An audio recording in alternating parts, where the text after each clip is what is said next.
Yeah, But your it's coffee must have been kicking in because you were dancing behind the scenes, so you're I doing was. It something. was more like you were talking about the disclosure, and I'm like, I'm actually in the camp where I don't want disclosure. Like that, aliens terrify me, or like UFOs, all that stuff mortifies me.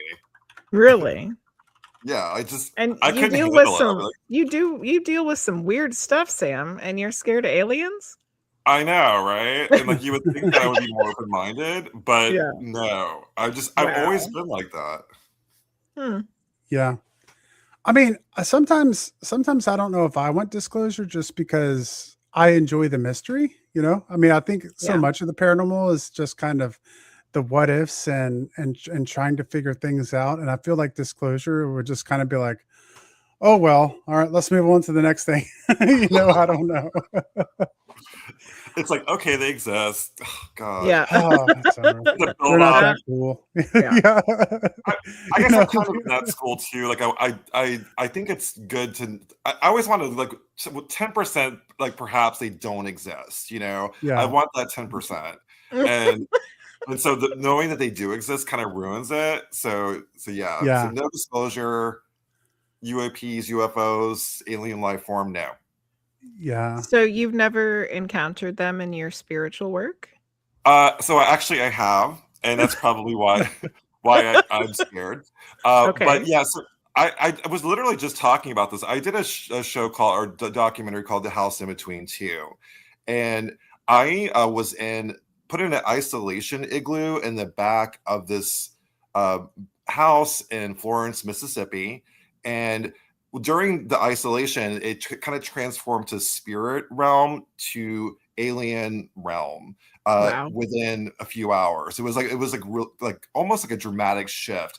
While I was talking to Alice, who is the homeowner of the house in between, she and I were talking, and above me was a V-shaped spacecraft that flew above us while I was Mm. talking. So I was talking to Alice. I was mid sentence. I saw the spacecraft. I looked up, and I couldn't go, "Hey guys, film what's happening above us." So I tell them later, and they're like, "Okay, talk about it on camera." And then they actually showed me video, other sightings in the area of a similar spacecraft. So Wow. I was validated, but it was also too weird to talk about on the documentary, and it took away from the narrative. Yeah. So I did have an experience, and it was very, very. It was almost like it presented itself to me, and I also think that what's happening at the house in between is also alien related or Oh, UFO wow. related. So Mhm. I did have an experience. Hmm. Yeah, that's interesting. Um, yeah, and it's it's interesting too, and that's one of the I guess the interesting things about a lot of the content that comes out. There has to be some kind of kind of narrative and flow to it. So sometimes things like that could be kind of important on their own don't quite fit in and get kind of dropped on the cutting room floor, which I think you've had to deal with more than we have to a certain degree. Yeah, and it didn't fit. So I during the read, so I was brought into this property. I didn't even know where I was going, or even saw the first documentary. And I did pick up pretty profound stuff on the property. So there was an older gentleman who was like, get off my land, get off my land. And then in the back there was I picked up a lynching. And so if you watch Oh, the yeah. house in between two, it was so hard for me as a medium to go on the record on a documentary that was seen by thousands of people to say that I was picking up a lynching. The Yeah. thing is, I got validation, and so turns out that property had a backstory of it was a plantation, and Oh, didn't yeah. know this, wasn't historically written down because all the paperwork was burned in a fire. Mm. So uh, so yeah, it was like I actually was, so that to me, I'm glad that they did focus on that because it was very important historical information. The Yeah. other stuff I think could be for House in Between three, like for the Yeah. next iteration of it, because I Hmm. do feel like that it's important, but it just didn't fit into the story at the time. I didn't want to take Yeah. away from the history that Mhm. I Hmm. basically uncovered as a medium. Yeah. Yeah, and that is a delicate subject, and not to harp on that because I know those things are hard to talk about. So I can only imagine having to speak about that, like you said, on a documentary because Ginny came across that in our investigation at Lake Shawnee Abandoned Amusement Park. And so that was something just with our group, or afterwards, we were just kind of hesitant to talk about that with other people because it's heavy, and there's a lot of things that are attached to that.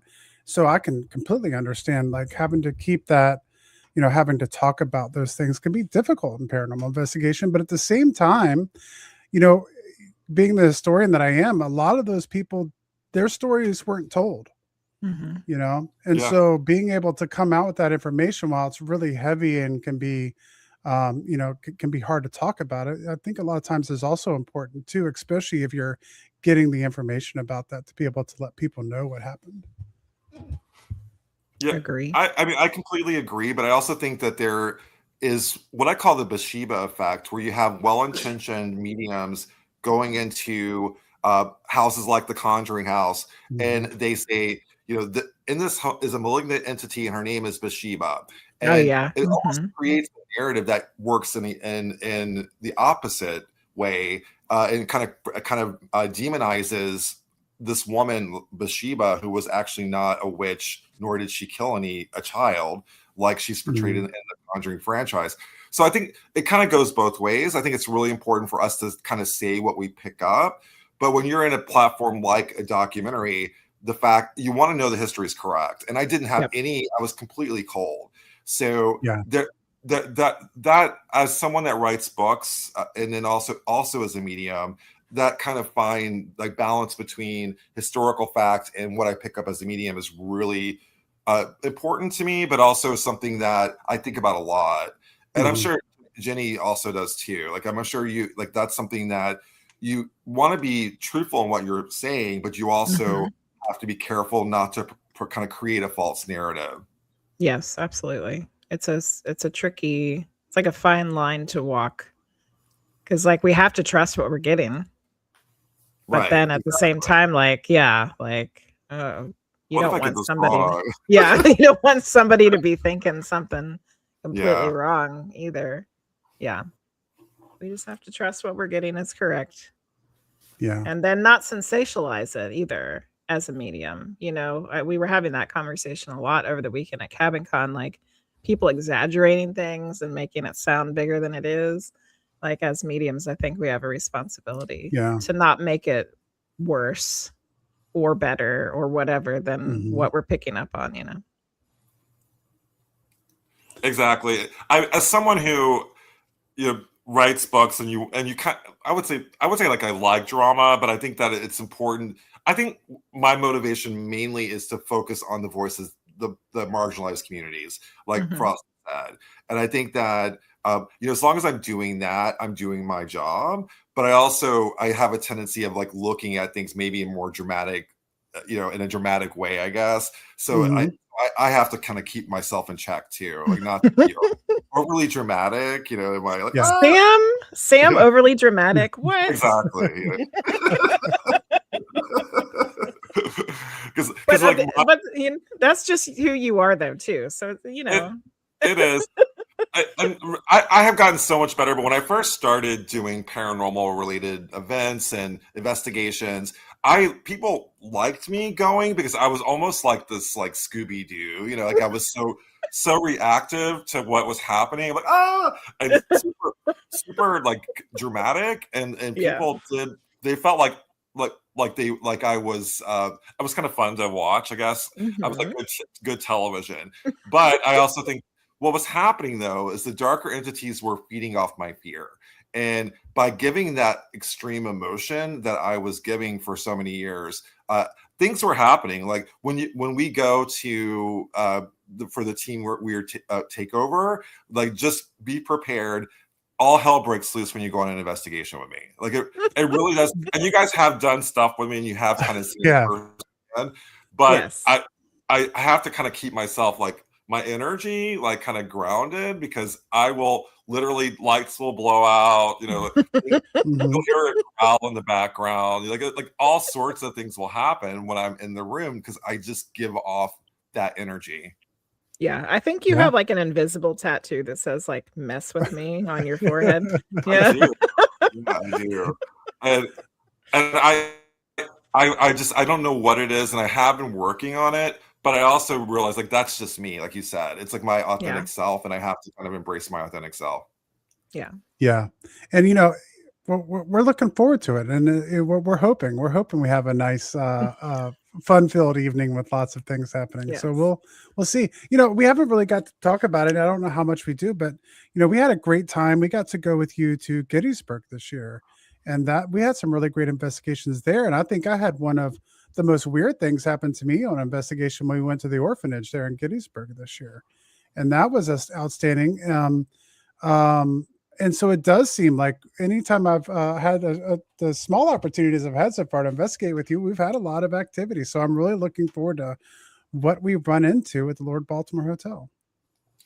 Yeah, the Gettysburg thing for me, like the Ginny, the orphanage that was in the Mhm. orphanage when we were there, like you were very affected. I was very Yeah. affected. It was this weird emotion, and it was almost like so Rosa, I think, is the woman who ran the orphanage in Gettysburg. I was just Mhm. getting like these messages from her, and she was getting really angry, and we were all kind of getting angry in the group, and Hmm. like Mhm. it was almost like misinformation, like she's being kind of marked, like turned into this villain, which she probably was. She probably did do some horrible things that was historically, but I think it may have been over dramatized to a certain degree. And that's the Hmm. part that I was really responding to. But it wasn't me, it was something else Yeah. that was responding, and it took over you and other people in the room too.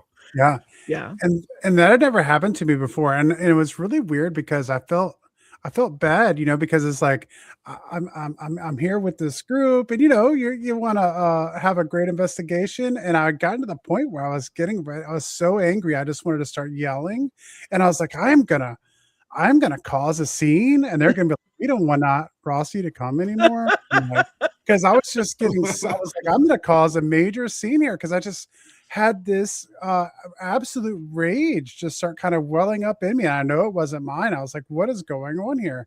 And so yeah, it was a But really interesting. we weren't the only ones that had that experience. Like so Yeah. many people in the group were having something similar happen. And I haven't ever had that kind of experience before where something, I guess you would say, kind of jumped you, or jumped me like that before, where I was actually feeling the emotions of something else. I hadn't so trying to deal with that in real time for the first time was interesting. So whatever it was jumping. It jumped from me and then went to you and other people in the room. So it was jumping people Mm. and almost trying to like take them over, and I got maybe win them over. I'm not sure what the motivation was per se, but it was really profound and it was very quick how this entity moved. But I had an experience there a couple of years ago. I was with Richard Estep doing an investigation at the orphanage, and while we were down in the basement area where allegedly the children were held captive, uh, I was taken over by like a whimpering child. And I don't even know. The thing is, I don't even know if it was a child. And it was like, like a really, really kind of like bizarre whimpering coming from me, and my face distorted too. So people in the room said that they can literally see my face change while I Wow. was being taken over or hijacked. So I think that the orphanage has this proclivity of being for people being taken over and almost against their will. And I had major protection up. Like we did protection for Haunted Travels weekend, and I felt very protected, Mhm. but it still had infiltrated that protection and affected me and you and other people in the group. Yeah. Yeah. Powerful energy there, that's for sure. Yeah, it was, and not to you know spend too much time, but it was a great event. That was our first time to Gettysburg. I had completely underestimated it. I wasn't expecting it to be what it was, and I mean, the second we got into the town, you could just feel an energy shift. And so, I'm sure there's a ton of people who have been to Gettysburg and experienced that. But if you like history or you're into the paranormal and you haven't been to Gettysburg, then it's an absolutely tremendous place to visit for sure. For that, I'll go ahead and go to you, Jenny. I know you had a bunch of stuff you wanted to get started with tonight too. So what did you this wanna- weekend we're going to be at Belgrove Plantation doing Spirit Squad Yes. weekend. But for those of people who don't know what Spirit Squad is, will you fill them in? Sure. So I, as a medium, I didn't really have a traditional mentor. So I did a lot of what I do now. I learned the hard way. So I had an attachment that nearly killed me. I didn't know basics with protection. I was identified as a clairvoyant. I didn't know what was going on. So it was really important to me to be a mentor to up and coming mediums. So Spirit Squad really is a group of mediums who, from various degrees. There are people that are advanced mediums that are part of Spirit Squad, and we have people that are just starting out and more identify as a sensitive or as an empath. So it's a group together where it works as a community, and we are very big about learning new techniques, learning from other mediums. Also, some of the Spirit Squad members also teach within the group too. So it's a learning community, and I learn along the way. So I learn how, like, Akashic records and channeling and that sort of thing as a group. And we have guest speakers come on to Spirit Squad, and we meet we have sessions and that have specific topics like crime scene investigation. The one coming up is investigation techniques using your psychic abilities on a paranormal investigation, coming up June 1st. And still, if you want to join Spirit Squad, go to sambaltrusis.com and sign up, because it's a wonderful group. And what I find is that this group together amplifies our gifts. So we almost like plug into Spirit Squad, and when you plug in, it's sort of like you, as a group, we all kind of are on fire, and it's a wonderful feeling. There's a lot of love in the group, so you feel the love and you feel the support.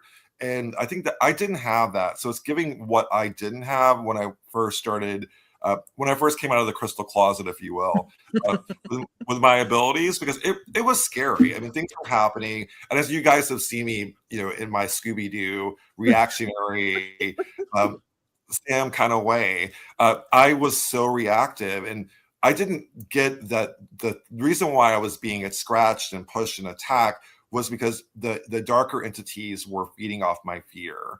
And once I figured that out, I was able to control that, and I'm able to pass that on to my students. That's wonderful. I love that there's so many groups like this, like you have, and I've got my community, and Kim has her community, and like everybody is just so willing to help each other and be supportive of each other. Because we hear sometimes about the folks that aren't so supportive of each other, Yeah. but like that hasn't been my experience. I feel like everybody that I know is doing what you're doing, or doing what I'm doing, or doing what Kim's doing, like helping other people learn all of these skills too, so that they know what's going on with themselves. It's great. It's really important. I gravitate to people like you and to people like Kim. I think that when I first started, that was the case. It was pretty much everybody was like out to get you. And I worked in Salem, Massachusetts for as a tour guide, and I worked at various like a hotel and like museums.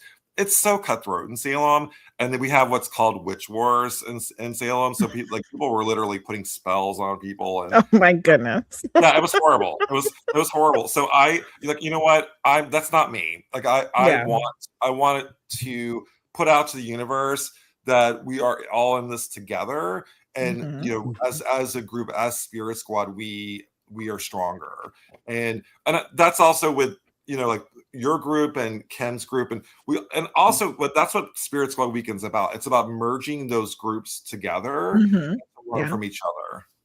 So tell us what people can expect for the Belgrove experience this weekend. So we had it live last year, and it was absolutely amazing. It was probably my favorite event of the year. Well, except for the Haunted Travels, that was high on my list last year as well. And so it was like a spiritual retreat, and this beautiful property that's extremely haunted. That had so many things going on. There's this traditional spirits that are going on there, plus there's elemental energies going on. So the whole weekend was about trying different techniques like shamanic journeying that Kim facilitates. I did a psychic sweep of the property. Never didn't know the history. Came in, read the Belgrove, which is a former plantation, and also the area for me that's really active is outside. So I Mhm. did do some readings outside as well. We had different speakers, and it's just wonderful, wonderful community gathering. And I was big about with Spirit Squad and the other people that were participating, like focusing on protection, but also giving. We did like a throwing rocks ritual where we like let go and let God, like sort of like letting go Mm. of any negativity or any baggage. And there's a beautiful water that's I forget the name of the water area that's outside, but It's it's a beautiful. river of some Yeah, the sort. river. River. Yeah. That beautiful river that has so much history, and you can feel the energy, and like literally throw out all your negativity into the water, and also just like releasing yourself to go to the next level. And so it was very beautiful. The animals responded. There's so much like animal magic on the property, Mhm. and that's the part that I am kind of like going into as someone that's a medium. I'm kind of going the shamanic way, and where I do get validation from the birds and from the animals Mhm. of the land. They respond to me if I listen to them, or if I ask for validation. And when I did the House in Between too, I didn't have my trusty dowsing rods. So I asked for validation from the birds, and they responded. So it was all these things kind of wrapped into one package. And it was just so beautiful on so many levels. Hmm. So it's happening this weekend. There was one ticket or two tickets left. Yeah, so there was kind of a miscommunication. So Oh. someone bought a ticket. So I have one ticket left. Please, Okay. maybe two, if you want to be able to go, reach out to me, Sam Baltrusis. I can definitely get you one. I think it's worth it, and I think it's a life-changing experience. So yeah, highly recommend reaching out to me to get a ticket for this weekend. Very excited about it. That's the Belle Grove Plantation in Port Conway, Virginia. Yes. Excellent. So Frosty, do you want to talk Well, about what are you doing there this weekend? what am I doing? Yeah. I am going to be doing an art project that is a personal mandala that's based on like your own signs and synchronicities and things you want to manifest and stuff like that. And just doing very simple symbols to make a very beautiful artwork. So, Okay. yeah. So kind of mixing the spirit and art together a Mhm. little bit. Yeah, and it's Excellent. definitely a woo-woo art project, yes. Hmm. I Yeah. love woo-woo art projects. I'm excited to see what people make. I think it's gonna be great. Frosty, did Excellent. you wanna talk about the book? Well, I wanted to talk a little bit. I wanted to talk about a little bit about what Sam has coming up, because I don't know what you can talk about and what you can't talk about, but can you fill us in on kind of what you've been working on, and what we have coming up, if you can? Sure. So I have two books coming out this year in addition to an anthology. So the first book is Haunted Castles of New England. That's coming out in August, Mm. August 4th. And then the other second book that sort of I've done true crime before I was a journalist for 20 years. So I have done a lot of true crime as a journalist, have written one book that was more true crime and less paranormal. But this one is kind of near and dear to my heart. It's Lizzie Borden and the Family Curse. So I go take a deep dive into Lizzie Borden and what happened in 1892. But I also I really go take a deep dive into other family members that are tied into to Lizzie Borden's bloodline. So I'm related distantly to Lizzie Borden, and our bloodline also is connected to some pretty tragic historical cases like Sarah Maria Cornell, and like we're connected to Eileen Wuornos distantly through our bloodline, and also Marilyn Monroe.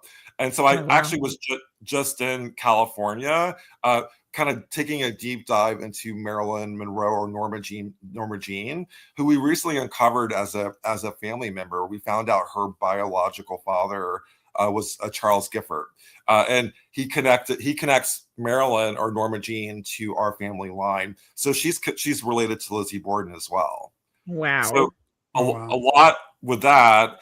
And then we have Haunted Travels Anthology, and Mhm. Frosty submitted, and I said, please write an article for Haunted Travels, and Frosty submitted and was accepted by the editorial board. So yay! Woohoo! We can say what it is. So it's Lake Shawnee, and it was excellent. And with this one, so it's in the editing phase right now. So it's scheduled to come out June 13th.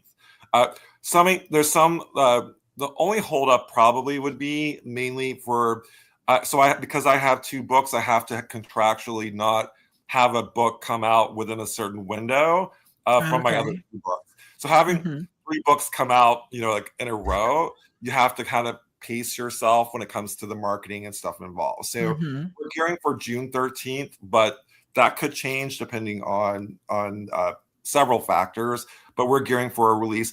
And get this, the Ricky Rocket, who was the drummer for the band Poison, wrote the forward book. So that's so cool. It's pretty cool. Yeah, I love it.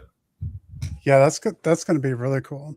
So, talking about the anthology series, I'm sure we've talked about this previously, but for those who are joining us on this show, what kind of brought about the idea to do an anthology series like that? So, kind of in the same spirit as Spirit Squad, I didn't have too many mentors as a writer, and I felt like, if anything, like that's something that I was trained in. I was trained as a journalist in college, had so many years as a working in journalism as an editor. I wanted to, when I started writing paranormal themed books, I really wanted to be the best. Because I remember, like, when I first wrote my first book, Ghost of Boston, and thinking that the quality of the books that were out there just didn't have the historical accuracy, that it was more, I guess I wouldn't say made up history, but they didn't really take a deep dive into the history. So my goal as a mentor and as a writer is to get the history correct. So I wanted to do an anthology that showcased other up and coming writers with an emphasis on history. And you were perfect for contributing to that, because I feel like what I write really are history books with ghost stories. And I think that the ghost stories, of course, lure readers in, but it's an interesting way to kind of present history in sort of a different way, using ghost lore and doing interviews and using mediums to read the land. So I think that is why I wanted to do it. I wanted something that was more kind of focused on history, but also acts as a travel guide too.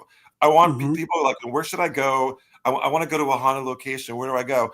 And the book really showcases some really like unheard of places, so places that you have never heard of before, and places like you have like Lake Shawnee. But I've never been there, so it was really fascinating reading the story before hopefully going, and getting that experience. So it's almost like you're able to go, and I'm sure Jenny Lee would love that. Like, as a remote viewer, I can actually go there. Like when I'm reading, I can kind of like go to Lake Shawnee, or I can go to Alcatraz or the Queen Mary, and so it's kind of like I love kind of going with a story and like going to the location remotely. Yeah, and haven't been able to do that. You're talking about Lake Shawnee. I mean, Lake Shawnee definitely is well known. There's been lots of documentaries that have gone there and TV shows that have gone there. But for a lot of people, if you want to go to Lake Shawnee Abandoned Amusement Park, it has to be a destination, because you're not going to run into it. It's out in the middle of nowhere in the Appalachians, and And if you go there and stay the night, it's a very kind of roughing it kind of experience. So it's got to be the destination. Unlike some places where you might show up into Richmond and be there for the weekend and be like, oh, let's go check out this haunted place, or Boston or wherever. For Lake Shawnee, you have to make that, okay, we're going to take some time. We're going to drive out into the middle of the mountains in the middle of nowhere to be able to go visit this place for sure. And it was interesting for me to write that story, to write that, because I'm a trained historian. I have an MA in history, so I learned how to write history, but I also only know how to write it really from that viewpoint, where it's like citation, citation, citation, nothing but the facts kind of. And if you started delving or adding a little bit too much pizzazz to it, you're going to get your hand slapped a little bit. So this was fun for me to be able to kind of do the history part, but then also find a way to try to make it a little bit more, kind of step outside my comfort zone a little bit. So it was definitely a learning experience for me. So I appreciate that. It turned out great, and as someone who is, I have seen that, and other contributors are more academic in their approach. So having the academic approach and then kind of making it more haunted travels friendly is a challenge. But I think you did it well. And I think even just by adding mediums, like adding Jenny Lee to the story and adding other people that had experiences there to the story, kind of does that automatically. I think that it's a really interesting read, and this is the second edition of Haunted Travels anthology, and I feel like that we definitely it's so much better than the first. The first is great, but I think the second is people are going to love it. So the goal is for it to come out June 13th, just in time for travel season, and also for Team Weird Takeover. I'm hoping to have copies available. Let's go to Team Weird Takeover. Yeah, because Team Weird. I'm sure there'll be some Team Weird people who want to buy that book. So it will be available. Hopefully, it will be there and be available. So I was just going to say that I'm glad that I get to be the pizzazz. You get to be the pizzazz. You were like very much the pizzazz, and I'm like, yeah. Jazz hand pizzazz. The jazz hand pizzazz. Yeah. Okay, so all right. You have 3 books coming. You have you said you have a Castle book, the anthology, and the Lizzie Borden. Yes. And okay. Not only that, the Lizzie Borden book is coming out October 13th, and it's already being prepped as being like this huge thing, because it's a big deal. We have Ryan Murphy's who does the Monster American Horror Story. His 4th installment of the Monster series is on Lizzie Borden. So so it's important. It was important for my publisher for me to kind of have my book out around the time that the Monster Lizzie Borden series comes out. So it's already being prepped as the book of the season. But what's good about it is being packaged as true crime. So I have paranormal books, a paranormal history book, which is the Haunted Travels. And then I have a true crime book. So kind of different genres, all kind of similar, but different genres coming out within a 6-month period. And a lot of people that love paranormal love true crime, and vice versa. Yeah, and I personally, like, as a journalist that has worked on a lot of true crime cases, it's so hard for me because I'm so sensitive, and it's something that I can write about, something that happened in 1892, and I can definitely write about something that is a family member that may or may not have committed the crime of the century. But I also think that is something that if it's a recent crime, it's harder for me to do. Yeah, absolutely. Yeah, that's really interesting, because we talked, we've talked about, let me back up for a second. I'm kind of get in the middle of something. So talking about mediumship abilities, when I first started getting into this with Jenny, it seemed like crimes that had occurred would be a perfect place for people with that specific skill set to be able to work in. obviously the paranormal is another great place, and probably there's all kinds of areas that people with mediumship gifts and stuff can work in. But I have noticed that a lot of mediums I know kind of shy away from doing like criminal investigations and active investigations, though we know a lot of mediums do work with the police and FBI and all kinds of things like that.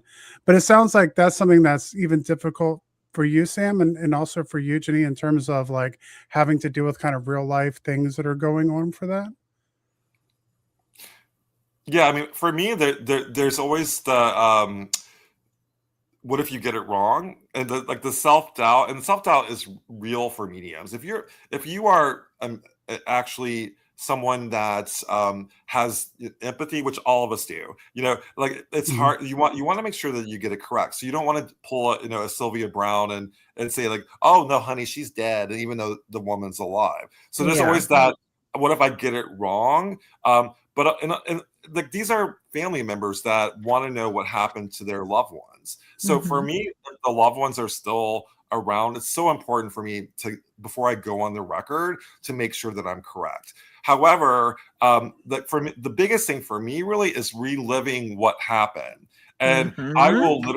I will go back, and I'm a psychometrist, so like I would put my hand on something, flashback, and I will go, and I have been metaphorically, like I've in a vision murdered. Like I've been Yeah. stoned, I've been stabbed, I don't want to go through that, and so Mm-mm. some of having that, like I don't, and also I don't want Mhm. to re-traumatize the victims. Mhm.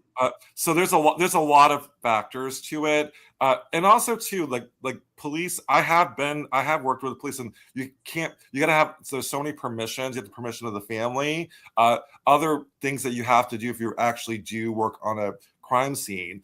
And this is stuff we did cover in Spirit Squad. We actually did a really excellent session on crime scenes, because there's so many things that you have to uh, check off, like before you even consider connecting to that. But you're right, it is something that some of us do and some of us do very well, but there's so many things that could go wrong that you have to be careful. Mhm.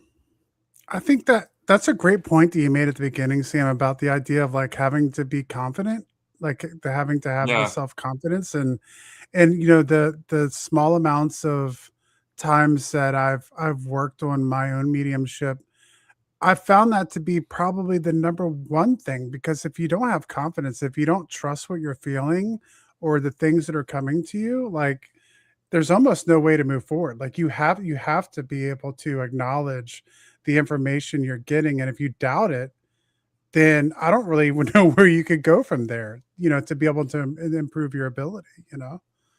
Well, for me, like I like validation. So whether it's Mhm. investigation happening while I'm doing readings to get validation, or it could be something like dowsing rods, or it could be the birds. Like I was at House in Between too. Like I literally could not use any divination tools like my dowsing rods. And I said, birds, if this is true, please give me a sign. And the birds like wah, wah, squawking. And I'm like, oh my god, the kid, and they showed it in a documentary, and Alice's chin drops when the birds start like cawing. Mhm. Uh, so yeah, I mean, I get my validation, and I literally get validation, and I still don't believe it. I'm like, oh, Yeah. I'm like, what? And kind of, and the birds are like, Sam, I'm like, and like they're cawing right in my face. Like, we're giving you validation, Sam. But so yeah, I think that uh, the more and more I do, the more confident that I get. And so I do, and I get it right. Like even like for me, like when the birds were cawing, I still didn't want to. I was still scared to go on the record saying that there was a lynching on the property, and also reliving it. It was horrible. It was so horrible. I was in tears when I was telling the story, Yeah. because I felt for this man that was there's wrongly accused, like yeah, getting killed for disobeying something. Like I forget exactly why this man was killed, but it was not just one man, it was multiple people. So Wow. getting that wrong is so like that would be the worst thing for me. It would Mhm. haunt me. So like that's something weighing on me as well. Like am I completely off? And Jenny Lee knows this too, and Frosty is someone that's kind of first starting out, is you get cryptic messages and you can't take it literal. Like you'll Mhm. get, like Cam and I have this funny story when we were in the Hanover Tavern Paracon. Her grandfather was coming through, and I'm like, why am I getting corn? And so and then my Heidi was with me, and she's like, maybe because I'm eating cornbread. I'm like, no, honey, it's not, you're eating cornbread. And I'm like getting corn. So it turns out Kim Sage's grandfather or great grandfather, her spirit guide, was Cornstalk. He because he was so tall. So Oh. it came as corn, and this like this Native Mhm. American woman was holding a piece of corn to me, and I'm like, why are you showing me corn? Yeah. So you get these cryptic messages, and especially as a Mhm. clairvoyant, it's like playing Mhm. charades, trying to figure out Yep. what the spirits are trying to say. Mhm. Yeah. Yeah. Well, I'm glad that you knew it wasn't Heidi's cornbread. Yeah, when she said that, it was so funny. She's like, maybe it's my cornbread. I'm like, no, honey, it's not your corn. I'm not picking up on your cornbread. Okay. I want some cornbread. Oh, goodness gracious. Frosty, it's just about at the top of the hour, a few minutes We're early. Do you want to getting go there. ahead and reset? Yeah, if you have joined us since the beginning of the show, welcome in. Tonight we're joined by guest Sam Baltrusis, and we're talking about all kinds of things. We're talking about new books that he has coming out this year, and investigations that we've been able to do over the year. And we're here soon to be talking about more things that are going to be coming up that we're going to be participating in together this year. So welcome in. If you are looking for the links to be able to find Sam, we have those pinned to the top of the Witching Hours chat. And if you're listening at it, SamBaltrusis.com. there you go. And if you're listening at another time in another place, we will have all of the links to the things that we've talked about down below. So you can go find Sam and all the things that we've been talking about, links to all the different things that we'll be talking about this evening. So I know that you can't share some of the things, maybe many of the things, but you just got to go to Hollywood. What did you Yeah. get to do while you were there? Well, so the idea, so I am working on. I would love to turn my book, Lizzie Borden and the Family Curse, into a documentary. I have done the documentary, The Curse of Lizzie Borden, and so I felt like that this book is the next step, like iteration of what I did, because I was able to go to a lot of the locations tied to not just the Lizzie Borden case in 1892, but other family members that are tied to us, to Lizzie, and to myself, and some amazing stuff. And a lot of the adventures that I went on as a paranormal investigator, as a medium, I was with Andrew Warburton. So my best friend, the author of Fairies of New England Fairies, he and I traveled all over with this book, and it was such a wonderful bonding experience doing that with Andy, that I want to turn this into a documentary. So the goal was to generate interest for the documentary, and right now, to be honest with you, it's really difficult to get the streaming platforms to respond, like to have meetings and that sort of thing. But because of Ryan Murphy's his docuseries Monster coming out, this is the perfect time for that to happen. So that was my intention. What it turned into was possible material for my next book on one of our family members, Marilyn Monroe. So I went to the Roosevelt Hotel. I just kind of went by the Viper Room, but like a lot of the location where she's buried in the cemetery, I felt very pulled to her to tell her story, and I'm hoping that I could tell that story in a book, maybe something along the lines of Cursed Hollywood or something similar to that. Because I just felt so inspired while I was there, and I went to the Griffith Observatory, which I only remember seeing in the Rebel Without a Cause with James Dean. And I remember seeing that as a kid. I always wanted to go there. It was so beautiful, and it was so haunted. It was like literally the most haunted place that I've been to on the West Coast. It was just amazing. Wow. Yeah, like stuff. I literally was seeing like this man on horseback. I mean, why is there a man in the middle of the mountains on a horseback? And then no one, like my friend didn't see it. So I was just like, okay, I am seeing a man on horseback and what? And it turns out that there's a whole story of that, like, and the land is allegedly cursed. So yeah, it was just beautiful, haunting, very inspiring, and hopefully will turn into a book someday. You know, like I have to, of course, go back because it was literally like 3 days. So it was like I was Yeah. there, and then the next thing I knew, I was back on a plane. You know, Yeah. Yeah. roll out of bed and then I do this podcast. You know, like I Yeah. got back. Yeah. Wake up, roll out of bed, get a coffee, come in the witching hours. Yeah. Yeah, It's a rough life. A rough life, Sam. yeah. I love That's my a- life is so cool. I love it. I love That's seeing great. everywhere you go and all the things you do. So yeah, that was one of my questions was, what are you going to work on next? So it sounds like a Marilyn Monroe book. You got any other ideas that you've been tossing around? Well, I do want to go. I do want to really take the Haunted Travels anthology to the next level. So we are doing a volume 3. Cool. And I mean, knock on wood, like that may be my 4th book. So we actually may have 4 books in 2020, Good 2026. Lord, Sam. But, well, there is a push for me. So this is sort of public knowledge, but there's a potential that I may be moving in November. However, things may have changed. So, well, I mean, before I go on the record that I may move, I'm just preparing for a potential move. And there's Yeah. several factors because of that. But for me, like I my brand is New England. I love New England, but I also feel like that I have rheumatoid arthritis, so I have to go in a warmer climate because the winters in New England flare up my rheumatoid arthritis. So it's more health than anything, but I also have to logistically be able to travel.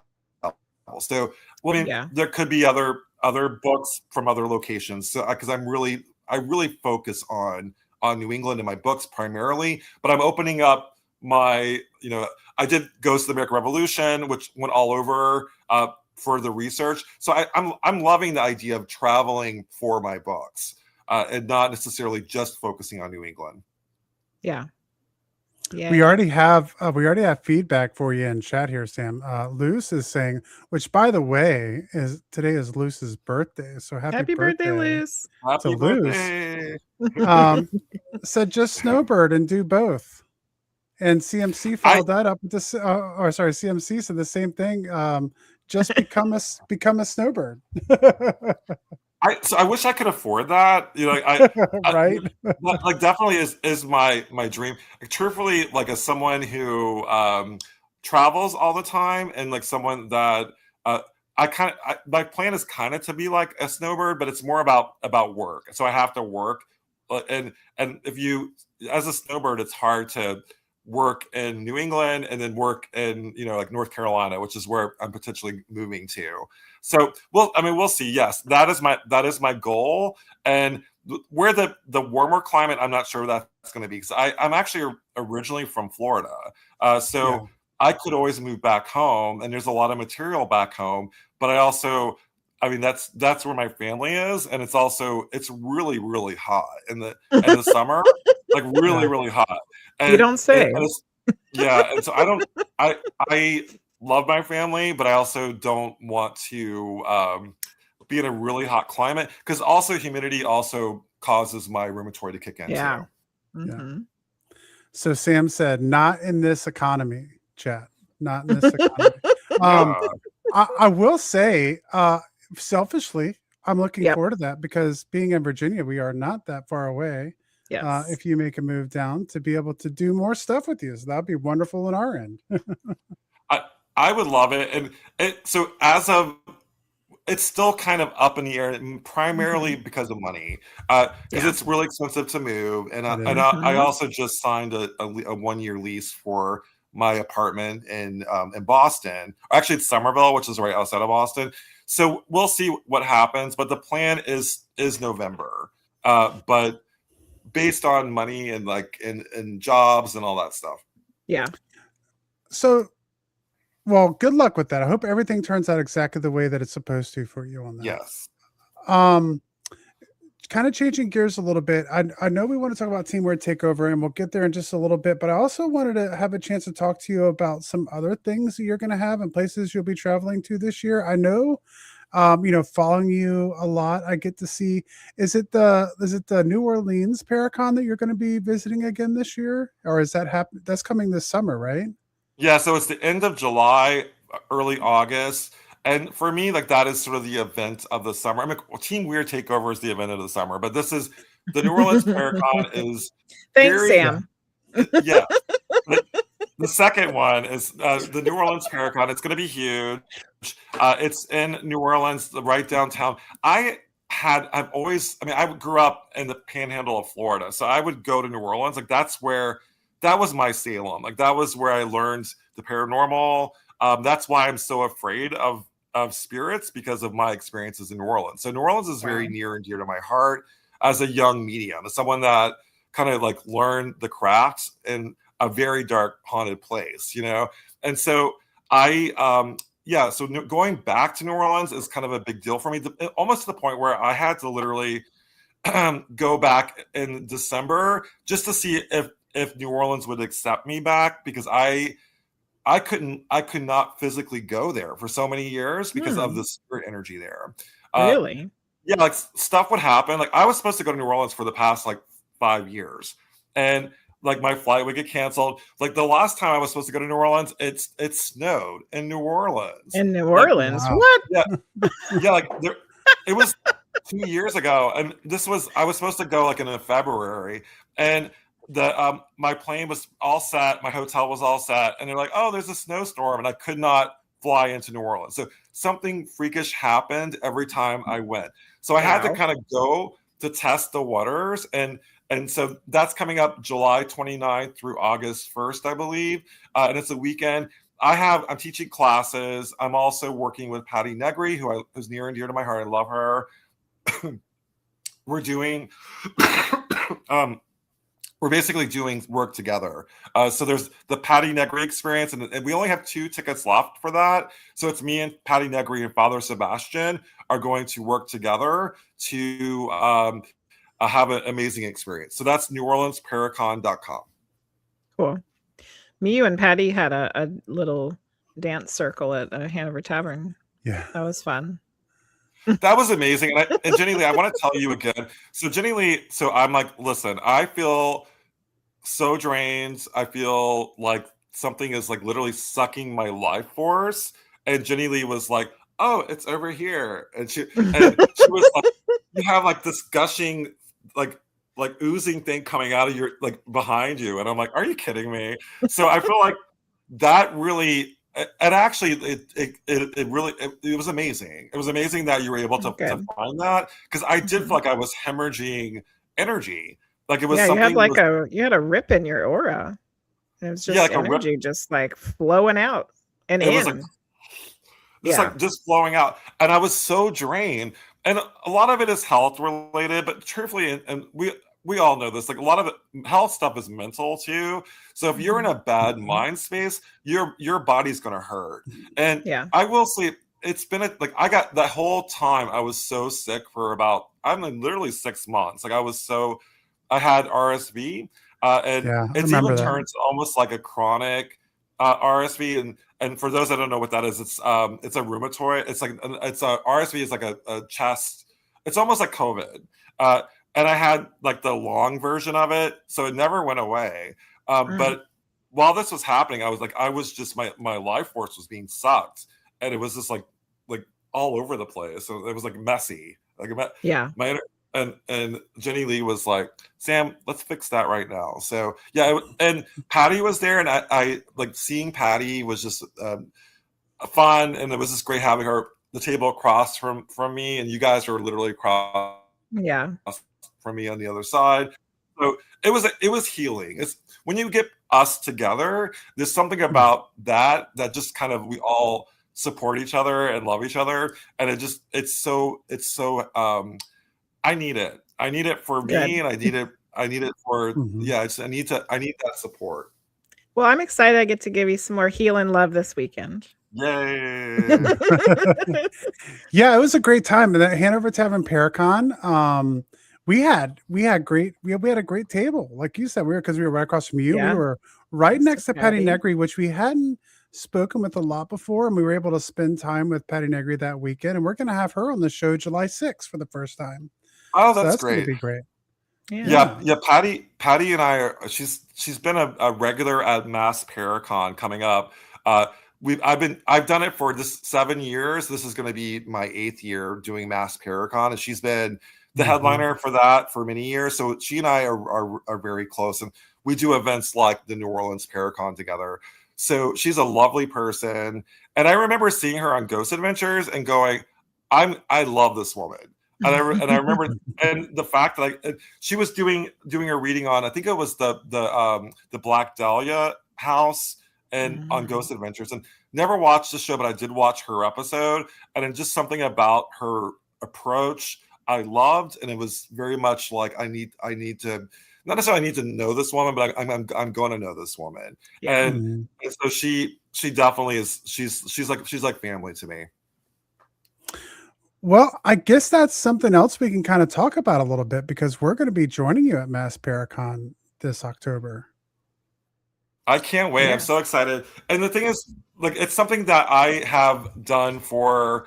I actually, to be honest with you, I retired it last year because of several factors, but also the main sponsor, David Taylor, who was also part of Hanover Tavern Paracon, passed away, and so the idea of doing another Mass Paracon without David, I couldn't do it. But the fact that you guys came on, I said, you know what, I can. So this is in many ways a tribute to David Taylor, but it's also I love the group that goes to Mass Paracon, and then also a focus on history and focus on showcasing parts of Massachusetts that are not visited. Like, I mean, the most visited place that people want to go to is Salem, and for this upcoming one, we're going to go to Taunton, which is right by Fall River, where the Lizzie Borden murders took place. So we're in the middle of the Bridgewater Triangle.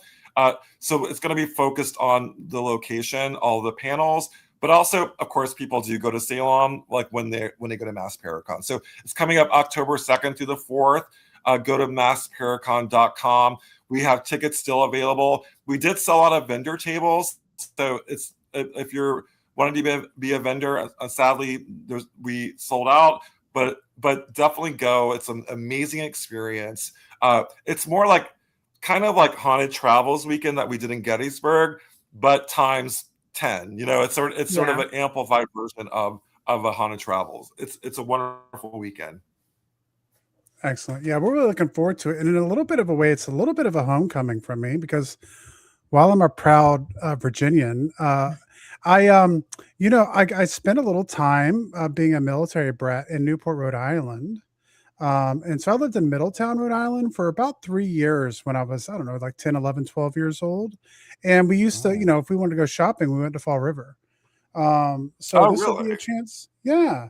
So this will kind of be a chance for me to kind of get back to some old stomping grounds from when I was a kid. So I'm really looking forward. And I always enjoy being able to show Jenny, some of the places that I was at when I was a kid. So it's going to be great. And I had a grandfather from Boston. So yeah, well, Cape Cod, Hyannisport. So it's really interesting. I always enjoy the opportunity to get back up and, like I said, even though I'm a proud Virginian, to get back to my New England roots a little bit. Yeah.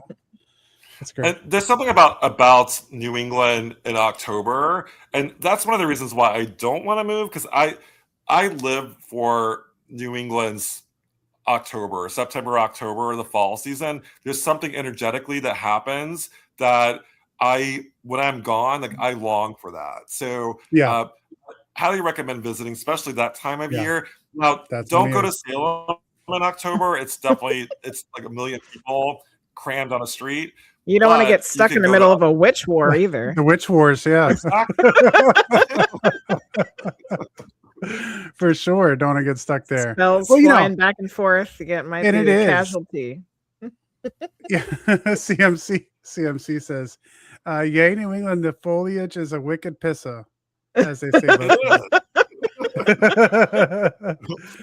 it's wicked awesome. Or what, yeah, it's so funny because one of my books is called Wicked Salem, and truthfully, like I'm not originally from New England, although like my ancestors are from New England. I'm just not. Mhm. I moved here in the '90s, so I don't use words like wicked. But there's sometimes the only word that's appropriate is wicked. Like you just gotta Yeah. that is wicked, and so it does kind of. I do say it sometimes. Yeah. Like I said, being a 10, 11, 12-year-old where you're definitely susceptible to peer pressure. When I moved there with a really drawn out Southern accent, which I've lost Mama? most of before there. Yeah. And I would say wicked because it was just something that all my friends said up there. So, like, I didn't even know it was a regional thing. I just thought that was the lingo at the time that I was learning. So yeah, it's interesting. And you're right. Hoaxer said he's going to go during Halloween now, and that is the truth. I've lived a lot of different places, being in the military and being a military brat, and nobody does Halloween like New England and Massachusetts. I mean, it is full blown in that region. So It really if is. you're if you're looking for a fun time during the Halloween season, that's definitely a great place to go and a great event to be able to go to enjoy that. Yeah, and just also to plug like my other event. I have one more event in October, not to add more to my plate, but I'm doing a Halloween ball at Wilson Castle on October 30th in Proctor, Vermont. And there was a mention of the foliage. It is absolutely like breathtaking being in Vermont at Wilson Castle in October. Like you'll be blown away. So we're doing a Halloween ball and we have tickets available and those are selling really fast. So if you can't make Mass Paracon, try to make the Halloween ball in October 30th in Proctor, Vermont. That Wilson Castle just keeps coming up over and over and over. It seems like it's become a very popular destination. It has, but it's very popular. It's sort of like a hidden secret, like a hidden gem. Yeah. So the people that we're friends with, because when I first started, it was like the place. It was like an accepting place. So my friend Monique Toussoon, who's a drag queen investigator, she actually went like that's where I met her. Was there doing an event there at Wilson Castle. So there's something about the energy there that attracts people. Like the weirdos of the world are invited to Wilson Castle, and there's something like affirming and welcoming about Wilson Castle. So I think it's not everybody goes there, but what's great about it is there's the energies there are accepting, and also the people. Denise and also Andy, who is the manager, just a wonderful group of people, and you want to support them. I mean, like the paranormal saved Wilson Castle, like the events, and that's in my book, Haunted Castles in New England. In fact, Wilson Castle's on the cover because it like the paranormal community literally like it was about to be like it's to the point where it was like such bad shape that allowing paranormal teams to come in saved a historic property. So I love doing that. I love like doing events that go back to a property like Wilson Castle. Yeah. And I haven't been able to go there. It's one of those things where, sometimes I just wish travel was a little easier because like you said, Monique Toussoon and our friend Rob Guttrow, I know they've been doing things there and it sounds like an absolutely wonderful place to investigate.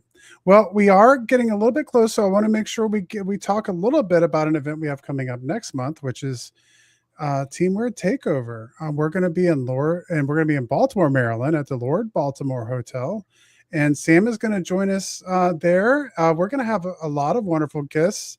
Andrew Warburton, who we talked about earlier, is going to be there to give a talk about fairies. Kind of bringing up the schedule here. We have all kinds of great things going on that day. Andrew Warburton, Fairies of the Four Elements, is going to be the talk that he's going to give. Kim Sage is going to join us to talk about dealing with grief and spiritual awakening. Irene Keloise, we were on their podcast last night actually, and she's going to do a live medium gallery reading. Our very own Priestess of Wonderland is going to be giving a class on using and connecting to your crystals.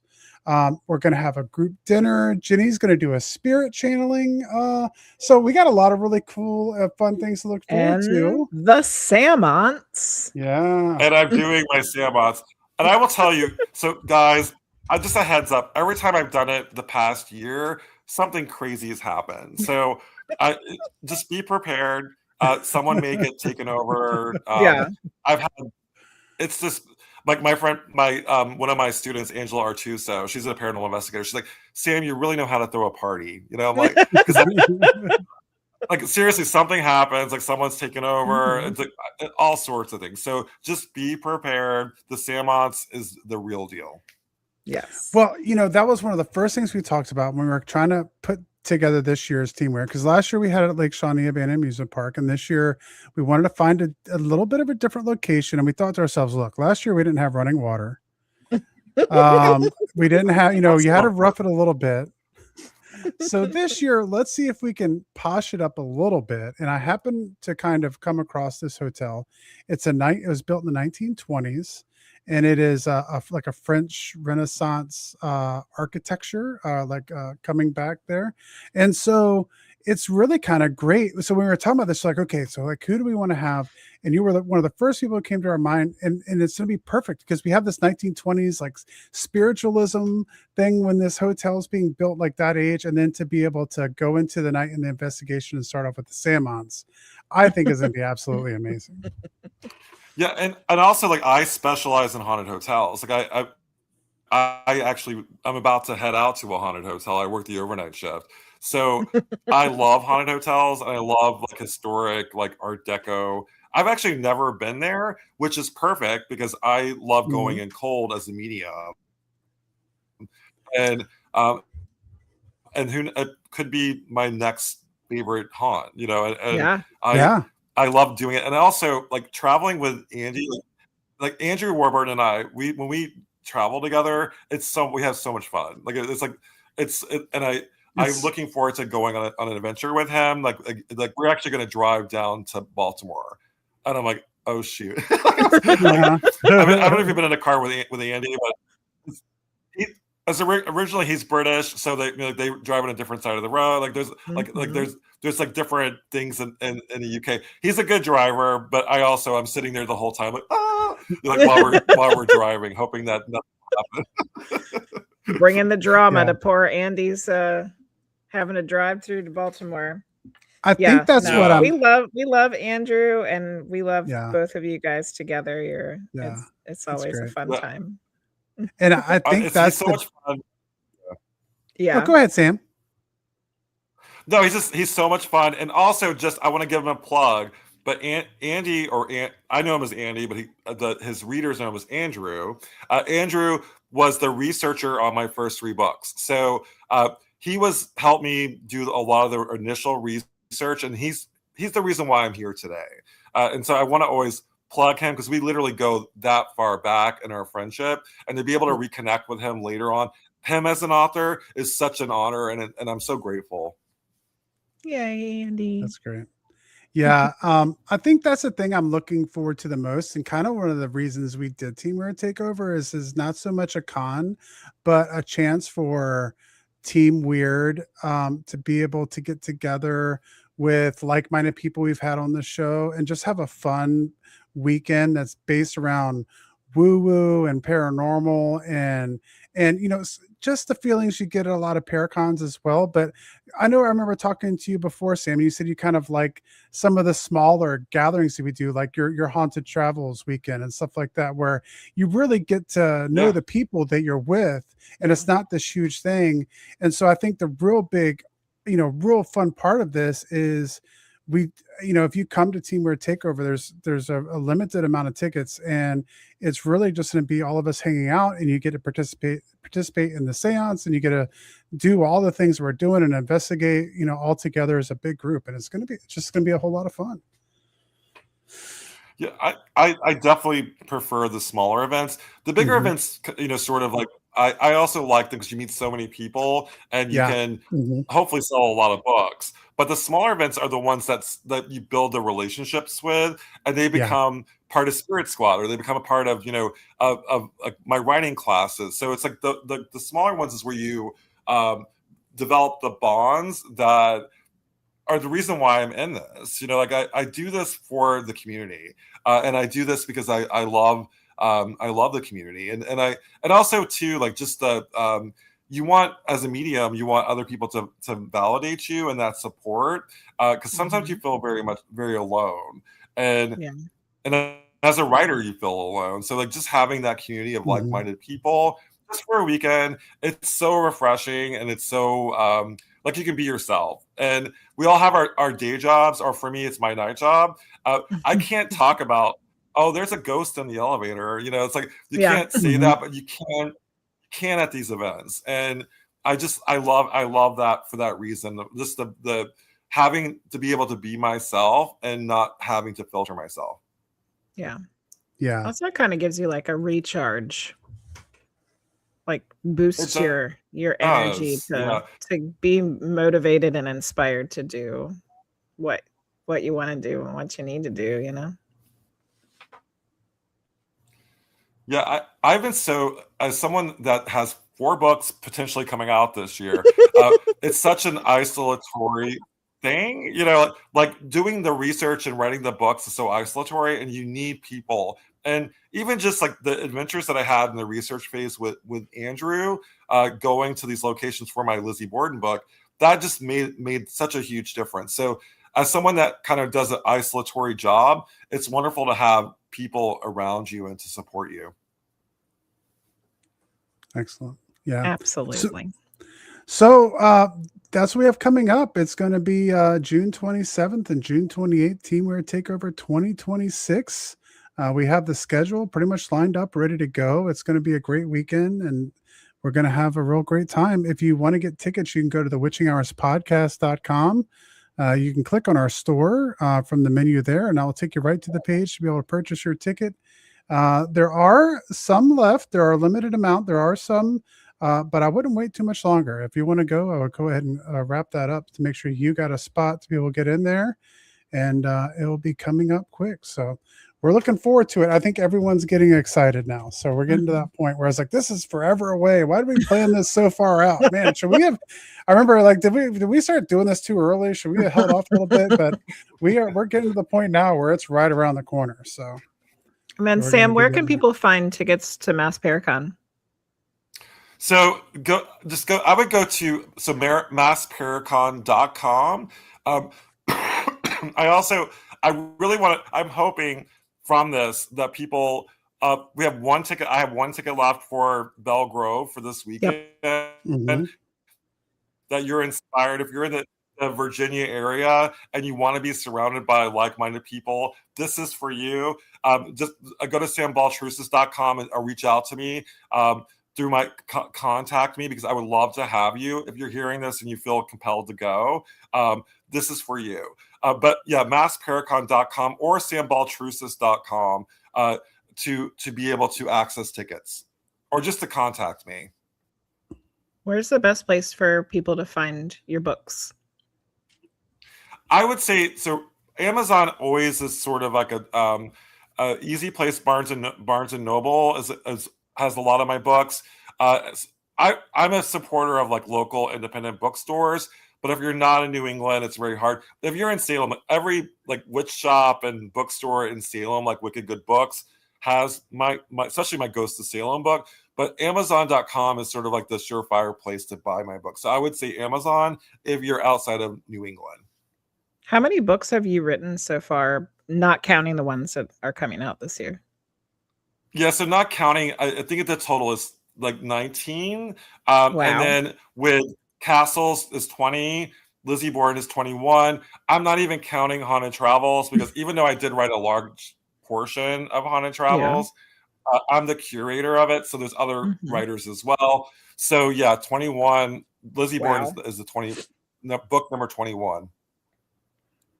What year was the first? The first one was Ghost of Salem. No, my first one is Ghost of Boston, and that's the one Ghost of Andy. Boston. Yeah, so it was 2012.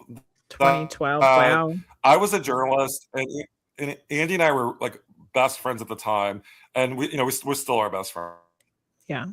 But at the time, we were working for a magazine. I was the editor of Scout magazine, which was in New England, and he was my copy editor.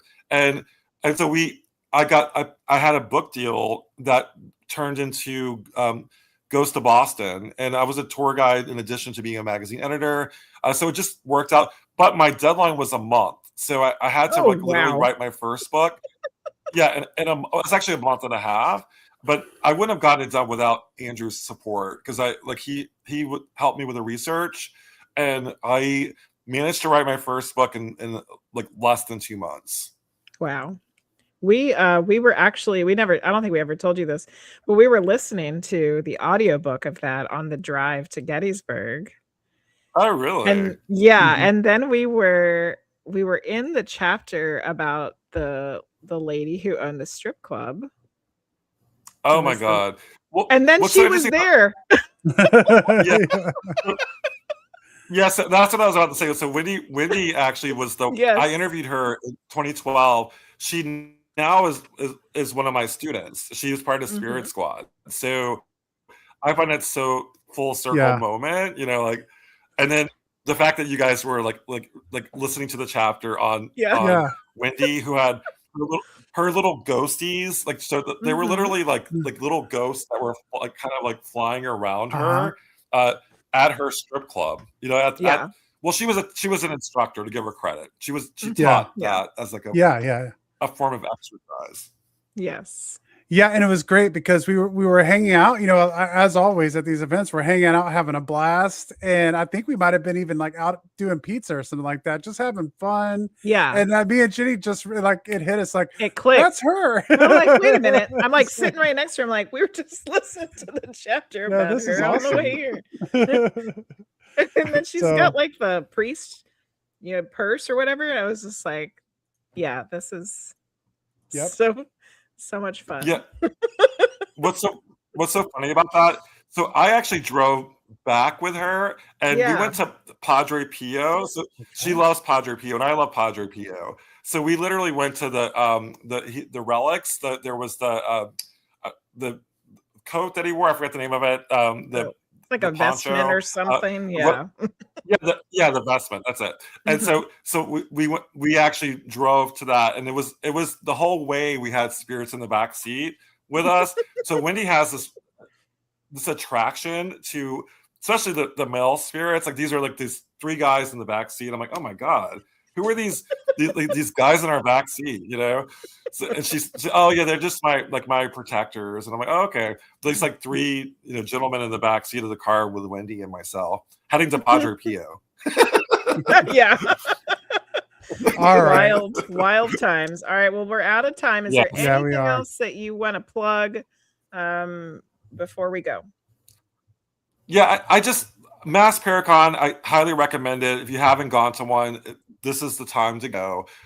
This may be the last Mass Paracon. I wanted to do one more. If I do in fact move, it would be hard for me to pull that off, from a different location. So Yeah. this will likely be my last hurrah with Mass Paracon. So I hope you guys can make it.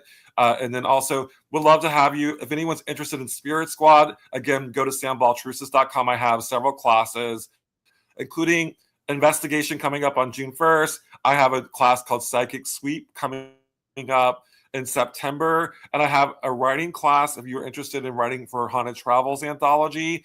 I have a class coming up in July for ghost writers, called Ghost Writers. Nice. Excellent. Well, thank you so much, Sam. It's always great having you on the show. Thank you so much for joining us tonight. Thank you, guys. Can't wait to see you this weekend. Woo! Yeah, Yay! it's going to be awesome. And I also want to give a thank you to everyone who stopped by and hung out with us tonight on The Witching Hours. CMC Air Boss, we resubbed tonight for 24 months. Ooh, thanks, And they've been CMC. subscribed for 27 months. Thank you so much, CMC. Thank you to everyone who tunes in every week. We appreciate you all. Thank you so much. We're looking forward to all the things we have coming up to be able to hang out and see everybody. And we'll go ahead and end it there. So for all of you who are listening, at another time and another place, we will see you all next time. And for everyone who's still hanging out with us over on Facebook and on Twitch, we are going to send some people off to go visit friends tonight to hang out. Let's see. Well, you know what? We have Ritual Cape Cod on. How about we go? Oh, that sounds appropriate. Yeah, and it seems like the appropriate person to go see tonight. So we're gonna go raid Ritual that. Cape Cod. All that New England talk. Hmm. Make sure I got it all in there right. All right, everybody. We will catch you all there this week. I'm thinking what Thursday night for you this week, Jenny? Thursday. Yep.